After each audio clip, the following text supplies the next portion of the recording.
To Eddie Jennings from EJSLLC.com, and this is the fifth and final video on the Advanced Interval Study series. And in this video we're going to go into compound intervals, which this is kind of like a little downhill video for you, because it really just builds on all the concepts that you've had in the previous four videos. We're now taking these intervals and we're adding some octaves to them to get them past the octave limit that we've had thus far. So without further ado, let's jump into compound intervals. So compound intervals are intervals that are greater than an octave. So far all of our study has been within the octave, and when we calculate our inversions, we're assuming that we're working within the octave.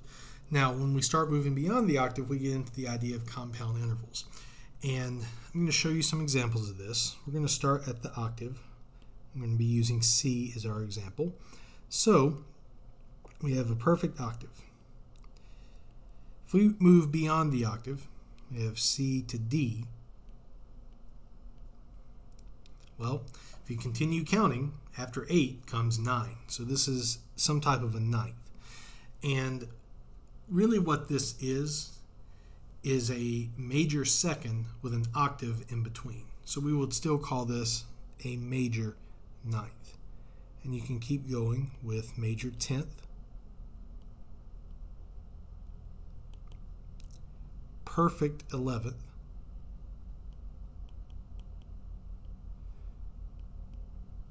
perfect 12th,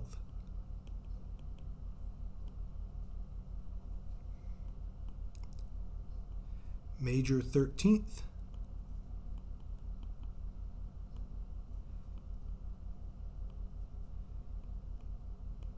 major 14th, and then 2 octaves would be the perfect 15th. And if you wanted, you could keep going even further than that. The quality of the interval remains the same compared to their interval that's not compound. So C to D is still going to be a major sounding interval, major ninth. C to E still has that major third sound, but it's displaced by an octave. We call it a major 10th. Now in practice, generally what I've found is I tend to refer to, all right, so we have a perfect fifth with an extra octave versus calling it a perfect 12th. Perfect 12th is perfectly valid, but you probably will find folks just referring to the non-compound interval, such as perfect fifth, and then saying we have an octave in between. You do see 11 and 9 often used as that, especially if you're getting into harmonies with jazz and such. You'll see a lot of alterations that have a sharp 11, and this comes from really it's just an augmented 11th. We take that perfect fourth, we have the octave in between, and we raise the upper note by a half step. But what I wanted to show you is what the compound intervals would look like, and understand that they are simply the intervals that we've used within the octave that we know and love, major seconds, major thirds, minor thirds, on and on and on, except you have an octave, a complete octave in between the two notes of the interval. This is a little different than the interval inversions.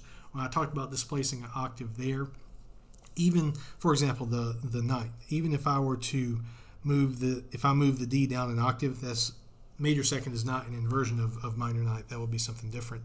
But that movement of an octave still keeps the total interval within one octave, versus the compound intervals, we're taking standard interval and adding an octave versus simply moving a note around, such as if you have C to D, which is a major second, move the D down an octave, that inverts to a minor 7th. Well, all we're doing is moving that D down an octave versus keeping the same interval and adding an octave in between, which is what's happening with the compound intervals. And next we'll move to the keyboard, and I'll play some of these compound intervals for you. And what you're going to hear is these intervals are going to sound much like their non-compound counterparts, just with a much more open sound because there's an octave in between. So compound intervals, as mentioned in the first part of the video, are intervals that are greater than an octave. So if we were to take the octave, C to C here on the keyboard, and we want to play a ninth, then we simply, if we start the next note of the major scale, D, There is your ninth. Now really this is a major second with an octave in between the first and second note.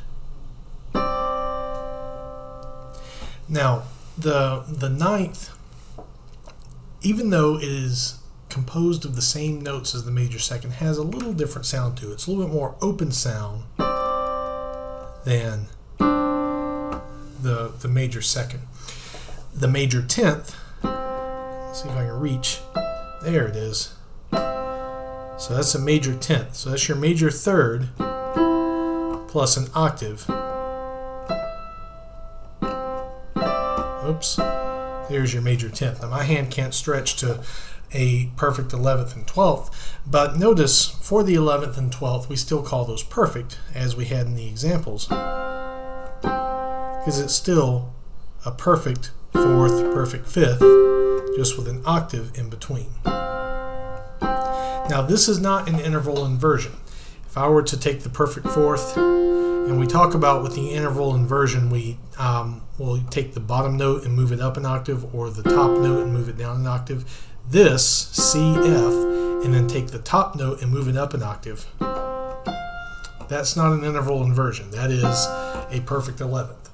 Or if we take C, F, and we move the lower note down an octave, that is not an interval inversion. That is a compound interval. That's the perfect fourth plus an extra octave in between. So I wanted to demonstrate the difference there between that and an interval inversion, which would be moving the upper note down an octave to produce the perfect fifth, or moving the lower note up an octave to produce the perfect fifth.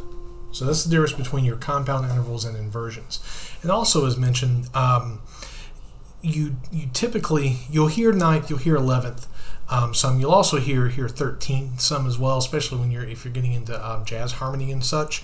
But a lot of times, rather than hearing 11th, 12th, 13th, a major 14th, and a major 15th, what you're going to hear is, all right, or rather what you're going to describe it as is major 7th plus an octave. So major 7 plus an octave gets us to the major 14.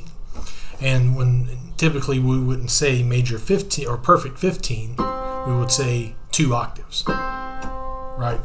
But I wanted to demonstrate them to you so you have a chance to hear how they sound, because part of the study of intervals is not just knowing how to spell them, but it's also knowing how these intervals sound so you can identify them, and also knowing how they sound gives you some options when you're doing your own compositions. Hey, you want this, yes, it's a major third, but it has a much more open sound as a 10th. Perhaps that's what you want to compose in your music. Congratulations, you've made it to the end, all 5 videos in the Advanced Interval Study series. And with this video, as you saw, really it was just we take the intervals that we know and love from the previous 4 videos and we add an octave between the notes to be able to create the compound intervals. So it's not that difficult of a concept, especially if you got a good foundation from the other videos. I want to thank you for taking the time to watch this series. I truly hope it was beneficial for you. As a music educator and lover of music theory, I love taking the opportunity to explain things to theory students, hopefully in a way that'll be relevant and to help kind of spark that love of theory that I have as well. Make sure that you share this with fellow music students if you think it would be beneficial for them. And as always, if you enjoyed the video, make sure that you click like on it and subscribe to the channel so you can be aware of when new content comes available. Thanks again for watching the series, and I'll see you the next time.